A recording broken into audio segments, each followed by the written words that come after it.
కాకినాడ జిల్లా జగ్గంపేట జాతిపిత మహాత్మా గాంధీ 155వ జయంతి వేడుకలు జగ్గంపేట తెలుగుదేశం పార్టీ కార్యాలయంలో జగ్గంపేట ఆర్యవైశ్య కళ్యాణ మండపంలో ఘనంగా నిర్వహించారు.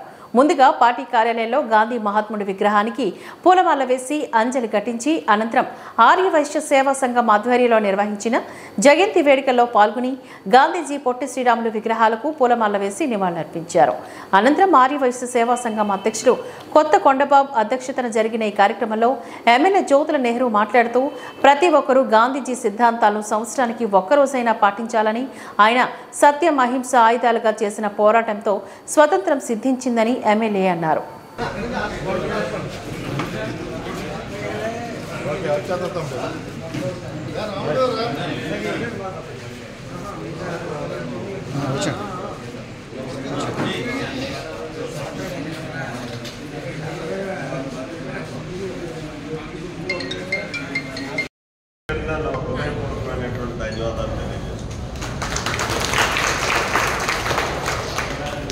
ఈరోజు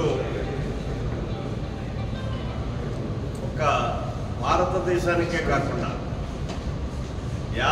ప్రపంచానికి కూడా పర్వదినం. ఎందుకు నేను ఈ మాట అంటున్నానంటే, దృఢమైనటువంటి సంకల్పంతో ఏ వ్యక్తి అయినా ఒక నిర్ణయం తీసుకుని కార్యక్రమం తీసుకుంటే దేన్నైనా సాధించగలుగుతాం అహింసావాదంతో అని చెప్పి యావత్ ప్రపంచానికి చాటి చెప్పినటువంటి మహోన్నతుడు పుట్టినటువంటి రోజు.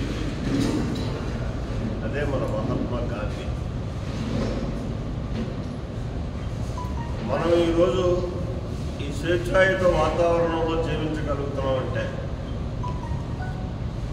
ఆయన యొక్క పట్టుదలతోటి, దృఢ సంకల్పంతో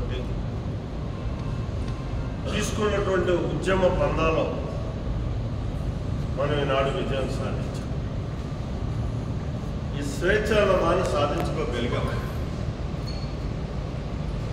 అయితే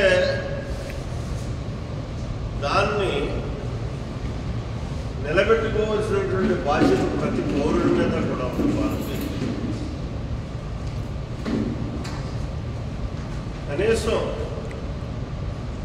రోజుకు ఒక్కరోజు, సంవత్సరానికి ఒక్కరోజు, ఈ అక్టోబర్ 2వ తారీఖునైనా సరే ఆయన పుట్టిన సందర్భంగా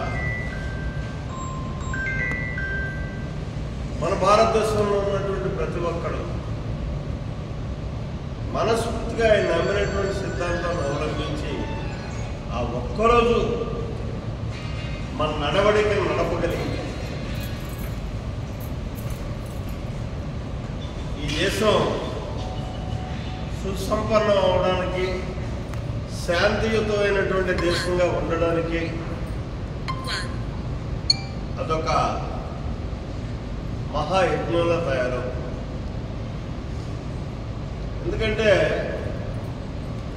ఈ ఒక్కరోజు మనం శాంతియుతమైనటువంటి వాతావరణంలో అహింసావాదంతో మనం వెళ్ళగలిగితే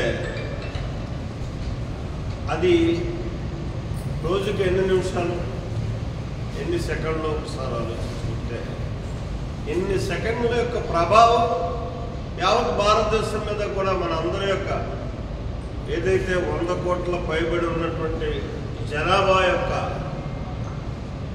పవర్ అంతా గాంధీయిజంలో దేశానికి హత్తుకుని ఈ దేశం